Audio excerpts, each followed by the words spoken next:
Lagi ko pong sinasabi ito, lalong-lalo na sa mga kinakasal ko.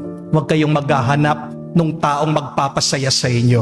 Nabibigla po sila dito sa aking payo. Kasi sabi ko, ang tao hindi naman palagi mapapasaya ka. At yung trabaho na pagpapasaya sa ating sarili, trabaho mo yun, hindi trabaho ng ibang tao.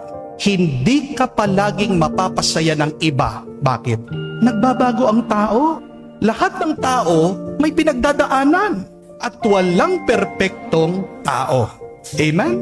Pero dahil ba hindi ka napapangiti ng isang tao, hindi ka na niya mahal? Hindi po. Di po ba?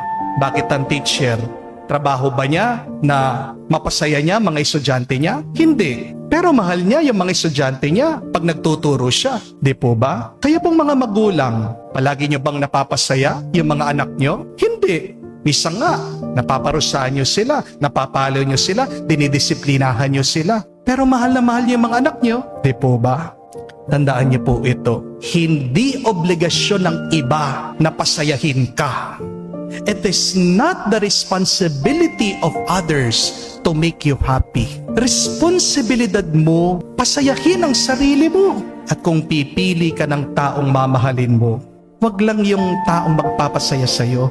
Piliin mo yung tapat sa'yo. Piliin mo yung nagpapaputi sa'yo. Amen? Piliin mo yung tao na nilalabas niya yung best version ng iyong pagkatao. Hindi yung worst. Piliin mo yung hindi ka iiwan kapag mahirap na ang buhay.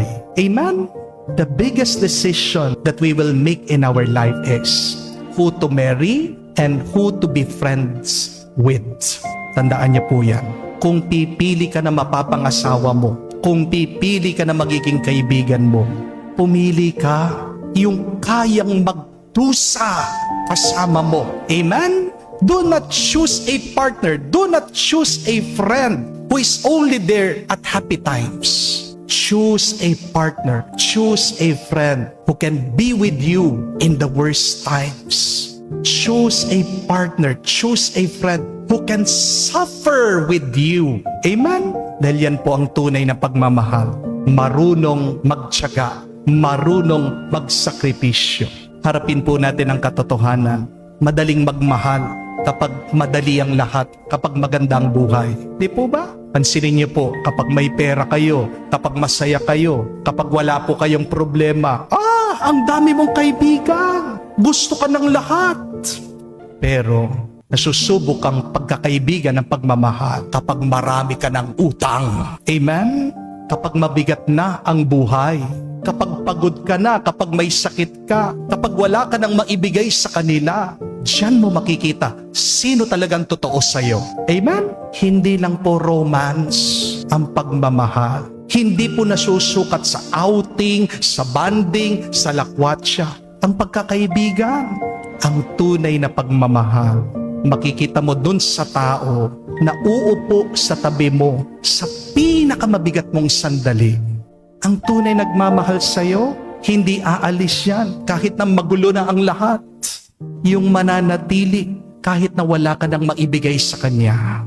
Ang tunay na nagmamahal sa'yo ay yung alam niya yung pinakagrabe mong ugali, pero pipiliin at pipiliin ka pa rin niya. Dahil ang totoo, madali pong magmahal kapag sumisikat ang araw. Pero hindi lahat kayang maglakad kasama mo kapag bumabagyo na sa buhay mo. Di po ba? Kaya mga kapatid, kung gusto niyo pong malaman kung sinong tunay na nagmamahal sa inyo, tignan niyo sino yung pumipili sa inyo, sino yung nananatili sa inyo kapag hirap na kayo.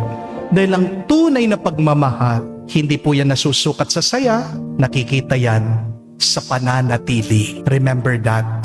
Real love is not about who stays with you when it is easy, but real love is about those who refuses to leave when life becomes hard.